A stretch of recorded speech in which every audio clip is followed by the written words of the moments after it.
Welcome back to the deep dive. Today, I want you to just sort of picture the television landscape of 1990. Oh, wow. Yeah, that's a whole different world. It really is. There's no streaming, no internet spoilers, no DVRs. You literally had to be there sitting on your couch at 9 p.m. on a Thursday night. Right, appointment viewing. Exactly. And if you missed it, you were just completely out of the conversation at work the next day. And in that very specific window of time, there was one show that was absolutely dominating the cultural conversation. Dominating is almost an understatement for what it was doing. Yeah, I mean, we are talking about Cheers, but we are talking about those early days, the Sam and Diane romance that I think everyone instantly remembers. We are fast-forwarding all the way to season 9. Which, if you know anything about television history, that's a really fascinating place to land. It is. Because usually when we talk about a sitcom in its 9th season, we're talking about a show that's basically on life support. Oh, totally. The jumping the shark era. Yeah. We're talking about writers completely running out of ideas, actors kind of just phoning it in, or, the network introducing some cute little kid to try and spike the ratings. Like Cousin Oliver syndrome. Exactly. It's almost always the beginning of the end. Right. That is the standard trajectory. You have the peak, the plateau, and then the inevitable decline. But here is the hook for today's deep dive. Cheers. Season 9 basically broke the laws of television physics. It really did. According to the Nielsen Media Research ratings for that specific time frame, the 1990 to 1991 season, this show, which was nearly a decade old and had key cast members who had left years prior, was the #1 top-rated network television show in the United States. It's just a staggering statistic. I mean, it wasn't just doing okay for an older show. It was beating 60 Minutes. Which is wild. And it was beating Roseanne, which at that time was an absolute juggernaut of working-class comedy. It even beat The Cosby Show. Cheers, season 9 is arguably the most successful late-stage season of any sitcom in history. So our mission today for this deep dive is to figure out how. Yeah, how did they pull it off? Exactly. How does a show set in a single location, a basement bar in Boston, which had already played out its primary love story, managed to just keep its momentum and reinvent itself to become more popular than ever? A great question. And to answer it, we've got a fantastic stack of source material today. We're pulling from the comprehensive Wikipedia entry for Cheers Season 9, which includes, detailed episode summaries, cast lists, the Nielsen ratings charts, and their accolade records. And we are going to unpack all of the writing strategies, the character evolutions, and the specific ensemble magic that made this season an actual masterpiece. But I think we have to start by talking about the huge risk they took right out of the gate, because season 9 starts by completely dismantling the one thing fans thought they wanted. Oh, you're talking about the Sam and Rebecca dynamic. I am. Let's jump right into section 1 of our deep dive, the central tension. All right, so context is really key here. For 3 seasons, ever since Shelley Long left and Kirstie Alley joined the cast as Rebecca Howe, the show had been building up this intense will-they-won't-they tension between Sam Malone and Rebecca. It was the new engine of the show. Exactly. The classic television trope. Sam is the playboy ex-athlete. Rebecca is this neurotic corporate climber. They're completely oil and water, so naturally, TV logic dictates they have to fall in love. Right, and season 8 ended with this massive cliffhanger involving Rebecca's extremely rich boyfriend, Robin Colcord. So season 9 opens with episode 1, which has a great title, Love is a Really, Really Perfectly Okay Thing. Such a good title. And Robin Colcord returns from hiding to find Sam and Rebecca together in the office. Now, if this were Friends or The Office, or frankly almost any other sitcom, this is the exact moment where the leads confess their undying love, right?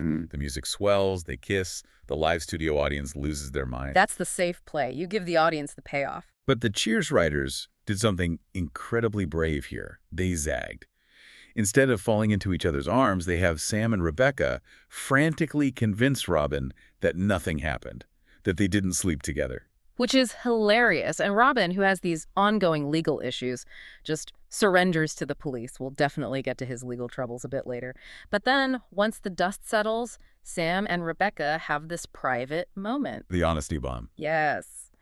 I was rereading the summaries and watching some clips, and the acting in this scene is so beautifully subtle. Sam looks at her, and instead of giving this grand romantic speech, he just says, It wasn't as great as I expected. It is brutal. I mean, he basically gives their night of incredible passion a Yelp review of 2 stars. He tells her, I thought I'd be seeing fireworks, but It's so funny, but why do you think the writers did that? I mean, on the surface, it seems like they are deliberately alienating the entire segment of the audience that was rooting for them to get together. They were actively avoiding the moonlighting curse. Oh. There was a huge fear in the television industry at that time that once you finally put your 2 leads together, all the sexual tension evaporates and the show just dies. By having Sam essentially say, it was just okay, they completely reset the board. They took away the magic. Exactly. They moved the relationship from potential soulmates to, buddies who accidentally slept together once, and it was just kind of weird. That is such a crucial distinction for the show. It turns them into friends. Dysfunctional friends, sure, but friends. And adversaries. Yeah. Really. Because Rebecca is curious, obviously. Her ego is completely shattered. She storms out. She actually quits, which, let's be honest, is her go-to move. Yeah. But she eventually comes back to apologize. And from that point on in season 9, the romantic tension is largely just gone. It's replaced by this sibling-like bickering that is actually much funnier and way more sustainable for a show entering its 9th year. It also frees Rebecca up to continue her absolute unhinged obsession with Robin Colcord. Yes, which really becomes the driving force of her character this year. Because we have to remember, Rebecca Howe is defined by her ambition. She desperately wants to be a winner. And Robin Colcord, this suave British multimillionaire, is her golden ticket to the high life, even if he is currently a fugitive or, well, an inmate. Which brings us to episode 4, where Nobody Knows Your Name. That title itself is a brilliant play on the show's theme song. And this episode is just painful for Rebecca. It really is a masterclass in cringe comedy, way before cringe comedy was a mainstream genre. So Robin is in prison, and he's giving these interviews to the press, very nobly protecting the identity of his quote-unquote true love. And Rebecca naturally assumes it's her. Oh, she is preening. She is ready for the paparazzi. She wants to be the glamorous mistress behind this huge corporate scandal. But then the news breaks. The press describes the person Robin is protecting as merely some Boston bar manager. They don't even use her name. Meanwhile, a woman from the French consulate, who Robin was apparently also seeing, claims to be the true love. And she gets all the fame, the TV interviews, the magazine covers. It strips Rebecca of the one thing she wants more than anything, which is status. Being the secret lover of a billionaire is romantic. Being some bar manager is just humiliating for her. And it really highlights her delusion. She is in love with the lifestyle Robin provides, not necessarily the man himself. She wants to be the main character in a romance novel, but the universe just keeps casting her as the comic relief. She tries so hard to keep that fantasy alive, though. In episode 7, Breaking In is Hard to Do, she actually visits him in prison. And tries to seduce him. In the visitation room. Yes, with the glass partition right there. Mm-hmm. It is physical comedy gold for Kirstie Alley. She's trying to be incredibly sexy in this drab, depressing prison environment, but Robin rejects her. And this is key, right? He doesn't reject her because he has newfound morals. Not at all. He rejects her because getting caught messing around in the visitation room would extend his prison sentence. He is being purely pragmatic. He is always looking out for number one, which perfectly sets up the massive 3-part arc in the middle of the season. The wedding. Oh, this is the absolute centerpiece of Season 9, Episodes 15, 16, and 17. The days of wine and neuroses, wedding bell blues, and I'm getting my act together and sticking it in your face. Those are fantastic titles, by the way. They really are. So Robin gets released from prison. He proposes to Rebecca, and this is it. She has won. She has a giant ring. She has the billionaire. But in part 1, she starts drinking heavily. Is it just cold feet? It's worse than that. It's a subconscious realization. Yeah. She gets drunk because deep down she knows this entire thing is a sham.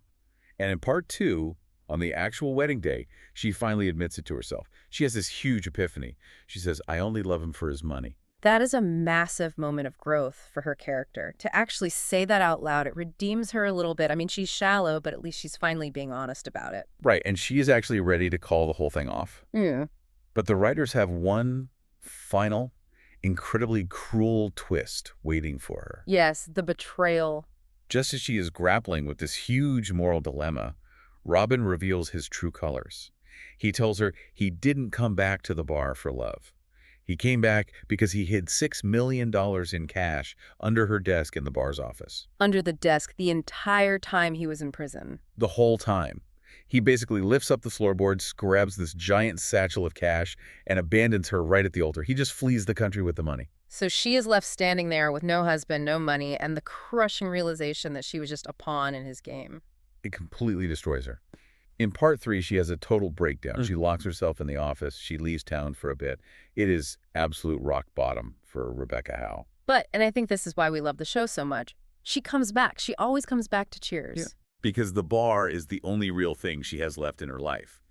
The people there, despite being absolute weirdos, actually care about her, unlike Robin. Now, while Rebecca is spiraling out of control this season, Sam is playing a very different role. He really becomes the anchor of the show. He does. With Rebecca acting as the agent of chaos, Sam kind of steps into the straight man role. He's back as the manager. He's running the bar day to day. But we do start to see a crack in his armor by the season finale, episode 26, Uncle Sam Wants You. Ah, the baby fever episode. Yes. Sam starts spending time with Frasier and Lilith's son, Frederick, and he gets completely obsessed. He starts really seriously thinking about fatherhood for himself. Which is a huge shift for Sam Malone. He was always the guy who ran away from any kind of commitment. Now he is actively seeking a legacy. It really signals the beginning of the end for this series as a whole. Sam is starting to realize that casual dating and bartending might not actually be enough to fulfill him for the rest of his life. It sets the stage for the much more introspective Sam that we see in the final couple of seasons. So we have the two leads of the cast evolving in these major ways. But the listener feedback we got, and frankly, what all the critics were saying at the time, points to one specific thing that made season 9 so special. The ensemble? Exactly. Section 2 of our outline, the supporting cast highlights. This is where the show really just flexes its muscles. When you have a bench this deep, you don't need Sam and Rebecca to carry every single scene. You can let the supporting players shine. So let's talk about the Cranes. Frasier and Lilith, played by Kelsey Grammer and Bebe Neuwirth. They are comedy snipers. They don't need a lot of setup at all. They just walk into the bar, deliver one devastatingly dry line, and the audience is completely in stitches. In episode 7, we get to see their intense parenting anxiety. They're absolutely distraught because they find out their baby, Frederick, is only of quote-unquote average intelligence. Which, to them, is a literal tragedy. Oh, yeah. They are both renowned psychiatrists. They are both hardcore intellectuals. The mere idea that their combined gene pool produced a normal kid is terrifying to them. So they try to overcompensate. Right. They try to stimulate his brain with complex flashcards and classical music, trying to force him into being a genius. But then we get to the first word incident. This is legendary television. Frasier brings the baby into the bar. Norm walks in. The entire bar does the classic Norm chorus. And the baby mimics it. His very first word is shouting, "Norm!" It is the perfect nurture over nature joke. The kid is spending all his formative time being raised in a Boston bar. Of course, his first word is the name of the guy who is always sitting there. But the best part is Lilith's reaction. Bebe Neuwirth is just a genius in this scene. She clearly hears him say Norm, but her face completely lights up and she screams, "Mommy!" He said mommy. It is so delusional, but it is deeply human. She wants that maternal validation so badly that she just rewrites reality in real time. I think it shows that beneath that cold, robotic, tight-bun exterior, Lilith is just as desperate for connection as anyone else in that room. Speaking of Frasier, though, we do have to address a bit of a controversy. A continuity error that still haunts internet forums to this day. Oh boy. Yes, episode 2, Cheers fouls out. Frasier makes a very specific comment about his parents in this episode. What exactly does he say? He explicitly states that his parents are dead, both of them deceased. Which, if you have ever seen the massively successful spin-off series, Frasier, is a pretty big problem. Because his father, Martin Crane, is literally the co-lead of that show. It is a massive retcon. But you have to put yourself in the mindset of the era. There was no Wikipedia back then. There was no streaming where fans could binge watch and fact-check every line of dialogue. Right.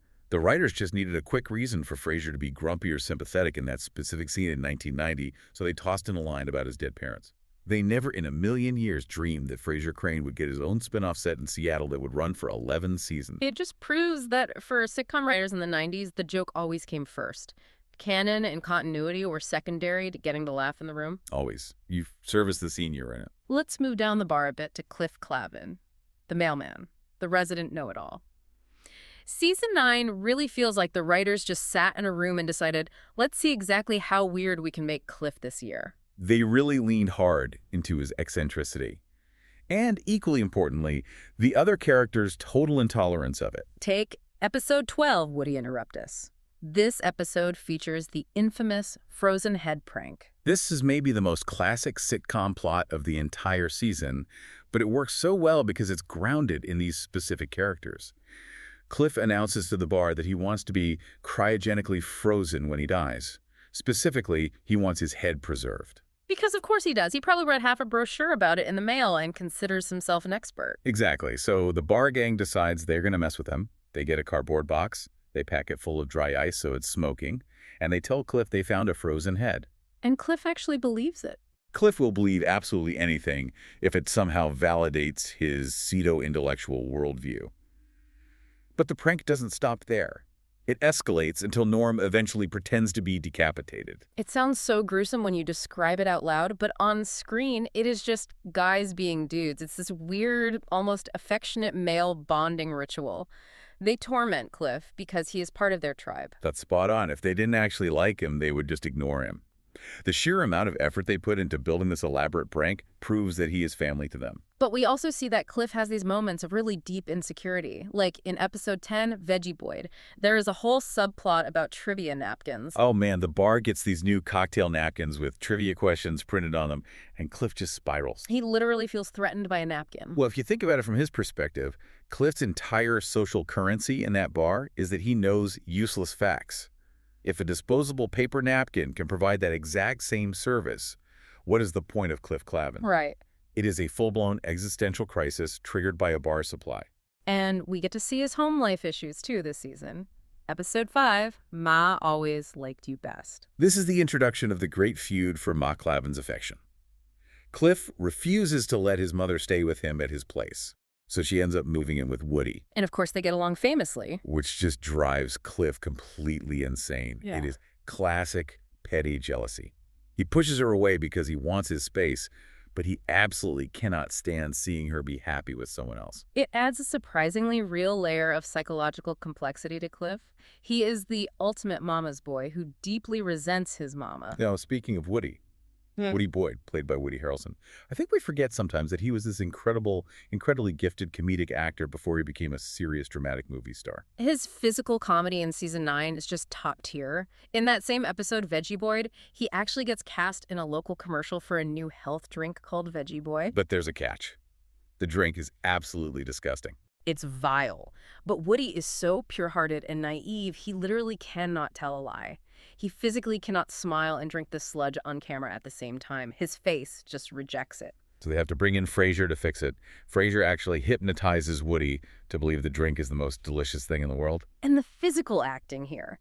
The face Woody makes, this manic, wide-eyed, forced delight while clearly swallowing poison, is easily one of the funniest visual gags of the entire season. Woody also deals with some surprisingly modern problems this year. In episode 11, Norm and Cliff's Excellent Adventure, Woody gets addicted to a home shopping channel. This was a very real 90s phenomenon. People staying up and buying cubic zirconia jewelry and terrifying porcelain dolls at 3 in the morning. Woody has zero impulse control, so it fits his character perfectly. And we also see his ongoing romance with Kelly Gaines. We actually meet a rival suitor for her named Henri in episode 12. Henri the Frenchman.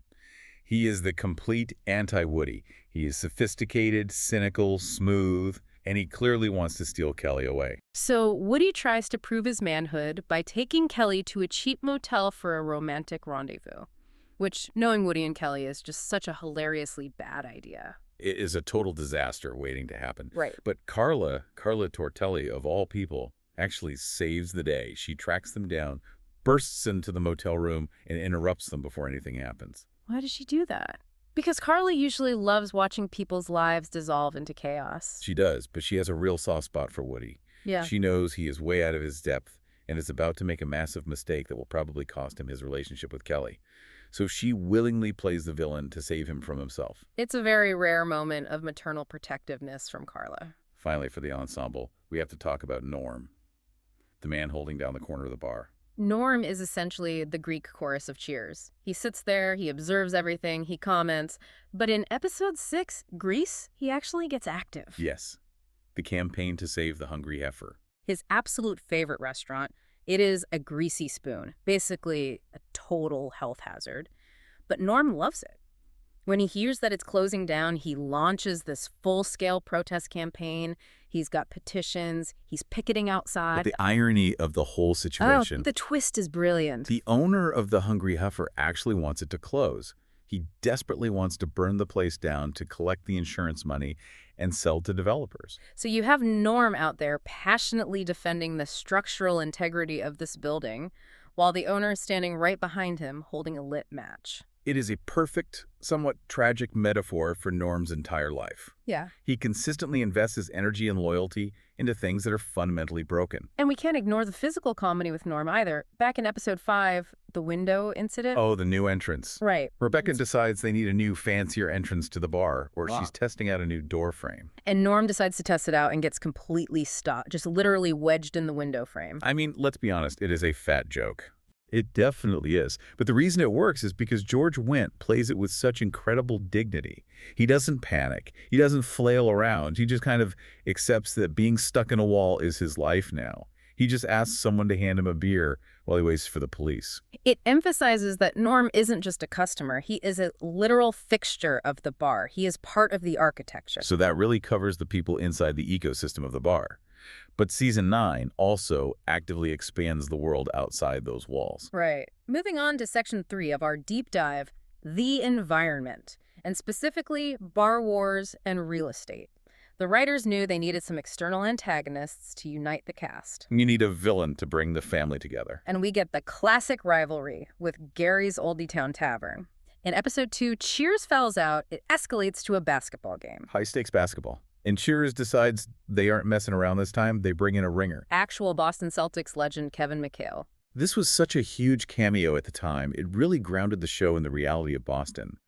Seeing an actual Celtic hanging out in the bar with Norm and Cliff made the whole world feel authentic. But of course, because it is Cheers, and because they are playing against Gary, they absolutely cannot win. Gary is always playing 4D chess while the Cheers gang is playing checkers. Gary plays so dirty. What exactly is the con this time? He fakes a medical diagnosis. Yeah, so Gary orchestrates this elaborate guilt trip. He tricks the Cheers gang into believing that the game is actually a charity event, or that Gary's players have some severe physical limitations. I think he sends in a fake doctor to diagnose McHale with a stress fracture or something. Right, he makes the Cheers gang feel like absolute monsters for trying to win the game, so they forfeit or they throw the game out of this sudden moral obligation. Only to find out seconds later that Gary was lying the entire time and just walked away with their money. It is the ultimate Charlie Brown in the football scenario. Gary always pulls the football away at the last second. But while Gary is fun, the much more significant villain introduced this season is John Allen Hill.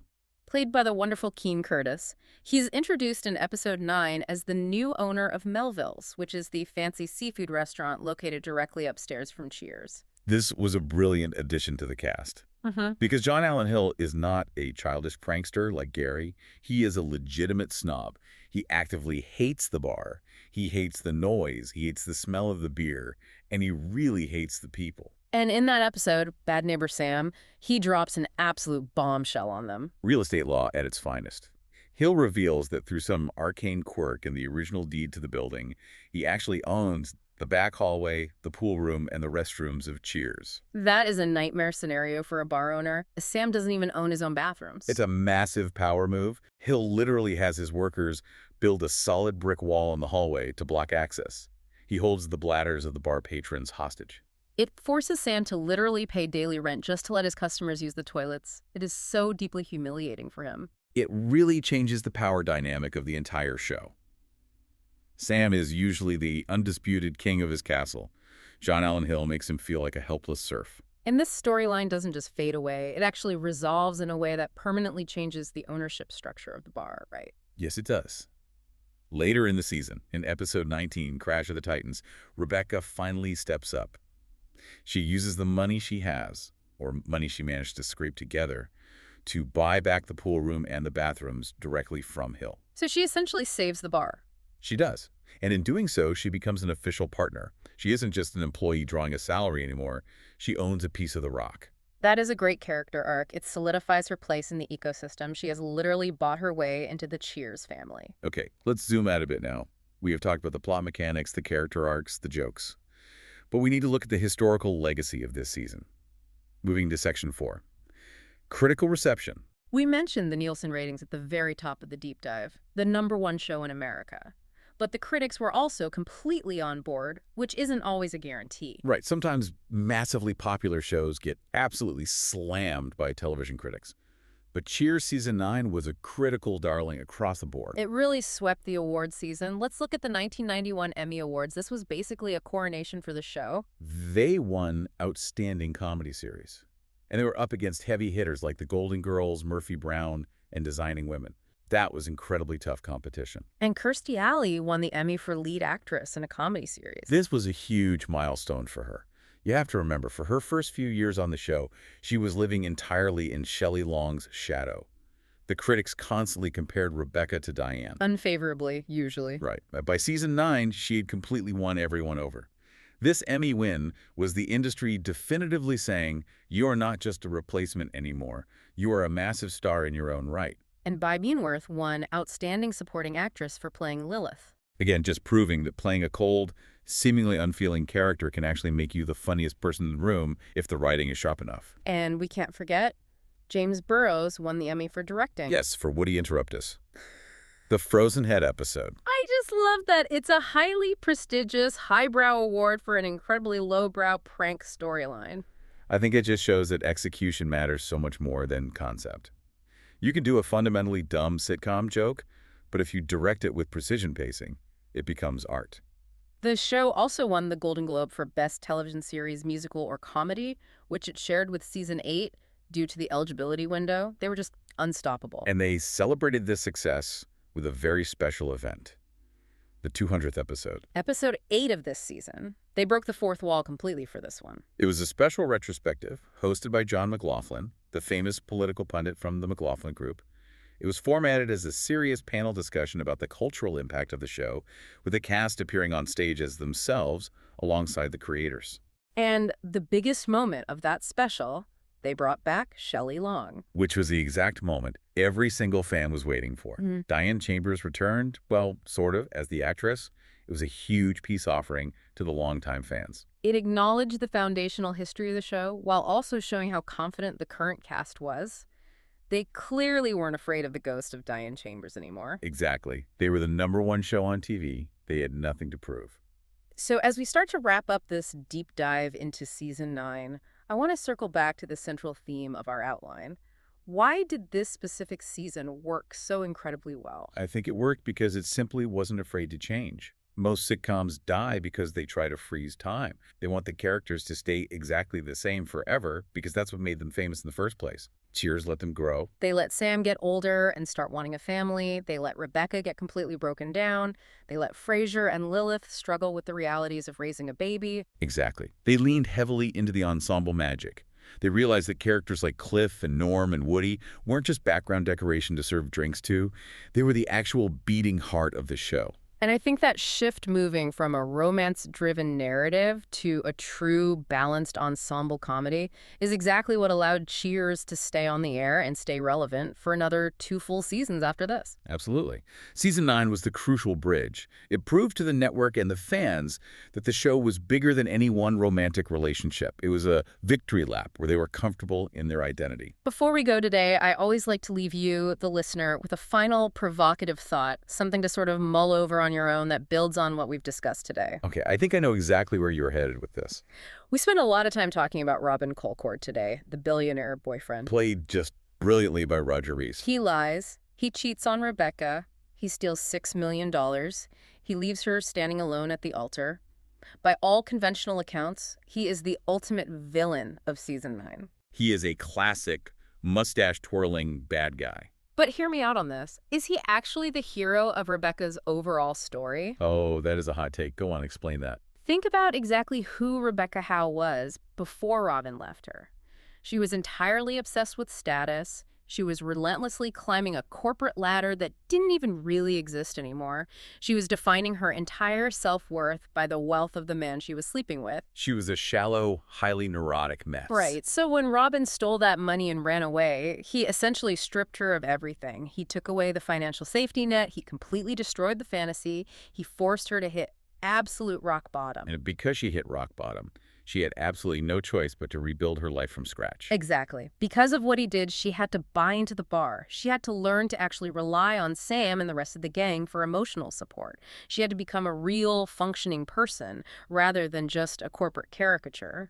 So you're basically saying that Robin Colcord was the forest fire that had to burn everything down so that new life could finally grow. Exactly. Without that massive betrayal, Rebecca Howe just remains a miserable social climbing executive forever. With the betrayal, she becomes a beloved friend and a legitimate small business owner. I really like that framing. He is the accidental savior. Right. It certainly doesn't forgive the theft or the emotional abuse, but narratively speaking, abandoning her was the absolute best thing he could have ever done for her character development. It's definitely something to think about the next time you are flipping channels and catch the reruns. A massive thank you to the brilliant cast and crew of Cheers for giving us this incredible season of television. And as always, a huge thank you to you for listening. Cheers. We will catch you on the next deep dive.